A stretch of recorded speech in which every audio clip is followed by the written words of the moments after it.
Folks, welcome back to another episode of Mayhem in the Midsouth. Our episode today, red carpet fibers.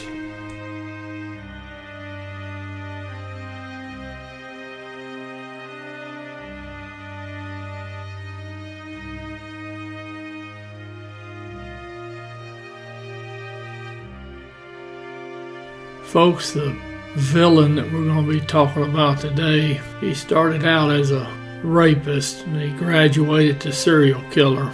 Now when he began, he was out in California and he was married at the time and fell off the cliff once he got divorced. Now he would walk around in different neighborhoods trying to see if he could spot women who were at home alone, or he would check the classified ads and look for items being sold from the home. So he would go by that house under the guise of interest in the item that was being sold. If he figured out the woman was there by herself, then he would pull a knife, tie him up, and he would rape them. In fact, it was so prevalent that he would soon get the name as a classified ad rapist. It's estimated that he raped at least 50 women in California. Now he moved to Florida around 1980, and he never stopped his activities.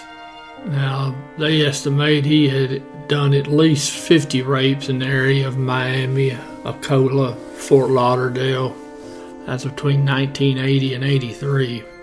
Now, 1984, that's when he decides he's got to do something more. He claimed in interviews that he didn't know why he started killing women, other than that the thrill of just the rape was not enough for him. May 13th, 1984, a couple of teenage boys are walking across a field near I-75 there southeast of Tampa, Florida, and they got a whiff of a bad odor. And I'm telling you folks, there's nothing like the smell of a dead body. So they find the body. They go, police are called. Now it's an Asian female, nude. She's been tied up.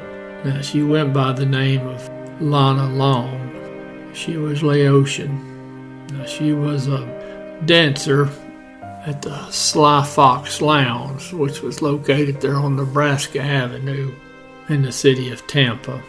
Now she had been missing for 3 days when her body was found.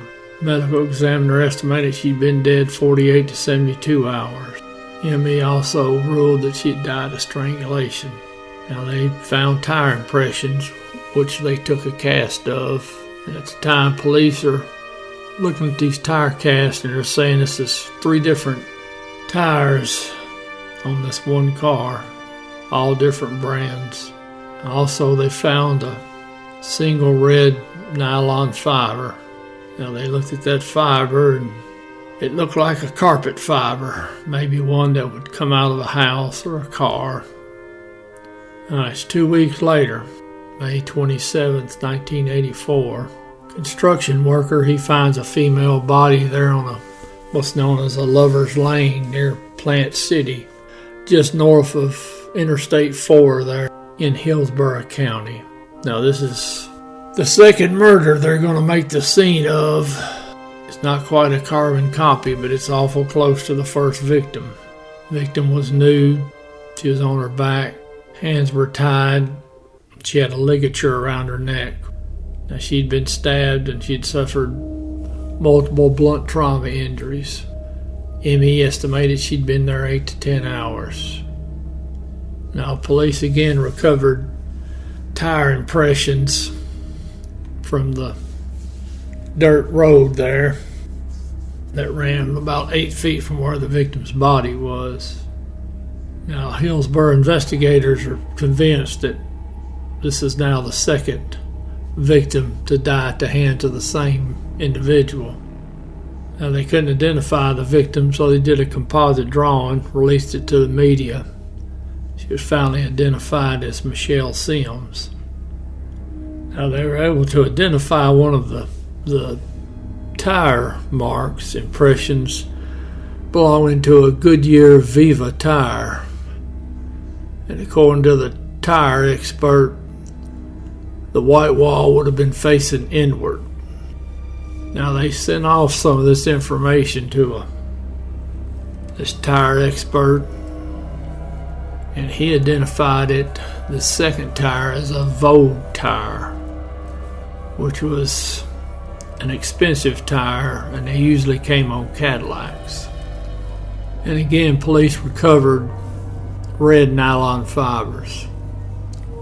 They were examined and compared to the first murder scene, and they matched. Now they also found some other red fibers, which told the police that this vehicle the suspect's using has two different types of carpet fibers. June 24th, 1984, female white's body's found. Now it's found in an orange grove, and this is in the southeastern part of Hillsborough County. Now this victim was fully clothed, but now was in an advanced state of decomposition. Now the issues they were facing, the police were there were no ligatures present, and her body was not found near an interstate as the first two had been. Now this victim, Elizabeth Loudenbach, she'd last been seen on June 8th, 1984. The issue they were having was because the body was in such bad shape. Now what they did recover from that scene, though, were red carpet fibers, and that they were a match for the red carpet fibers in the two previous cases. Now it took them a few weeks to figure out all this information on victim number 3.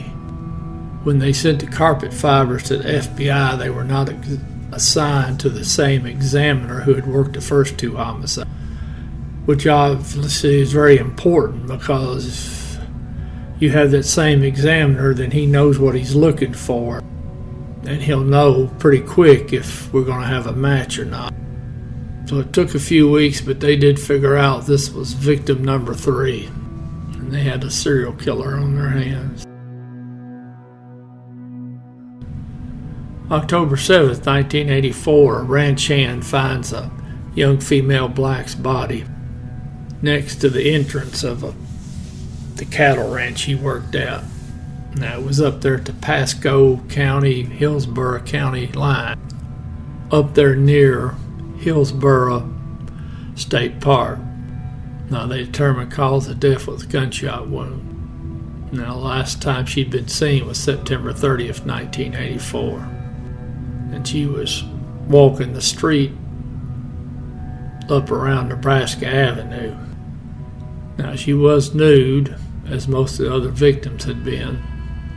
Her clothing was laying nearby as the other scenes. October 14th, 1984, they find the body of a female white. Now she's nude from the waist down. She's found in a unpopulated area of northeast Hillsborough County.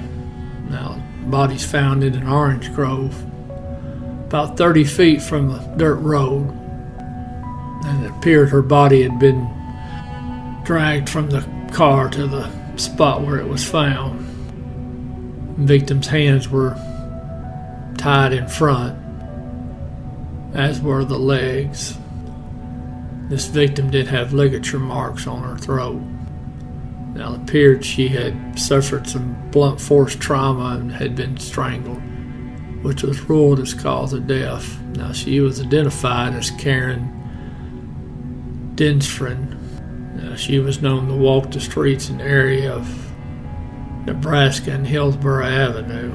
She'd last been seen on October 14th, 1984. Now, investigators make the scene, and of course now they've worked these other homicides, so when they get there it doesn't take them long to figure out that this looks like another victim. The ligatures was a primary signature for this suspect, and yes, they found red fibers on the body, which would pretty well cement the police's belief that all these homicides are related. Now, Hillsborough County, they pulled all their homicide detectives, and they did nothing but work on these cases. So any assaults, suicides, unrelated homicides, they were assigned to other detectives from the property crime bureaus. Now, I'll just say one thing about the sheriff of this county at the time. He didn't play, and neither did his investigators. Because while they're sifting through these cases, they put 6 tactical deputies to do night surveillance in the area around Nebraska Avenue and West Kennedy Boulevard in North Tampa. In fact, the department went out and got them a computer, which in the early 80s was not very prevalent. But they got that computer, and I guess they found somebody that knew how to use it. And they started putting all the information in the computer. Information on vehicles, vehicle tags, information they gathered from talking to witnesses. In Hillsborough County, they went public with it and said that they had some homicides that appeared to be related. And obviously they didn't mention anything about the fiber information, because you sure don't want to conduct your investigation out in the public. Because if the killer finds out that police are collecting fiber samples from these homicide scenes, and he's going to do something different, and then you may take you a lot longer to find him if you ever find him. Now, the knots in this last case, they were compared to the other knots on the ligatures of the other victims. It was pretty well a match. Now, October 30th, 1984, they find a mummified body of a female white out there near Highway 301 in northern Hillsborough County, just south of the Pasco County line. So that seems to be a favorite dumping ground for him. There was no clothing, no ligatures, no other physical evidence. Now, this victim would not be identified until after the suspect was finally arrested. And he gave them the nickname that he knew this woman by. With that information, they were able to identify that victim as Kimberly Hobbs. Now, how they would eventually tie this victim into the suspect, other than that he confessed to it, which is always good evidence, but they had found her head hair in his vehicle.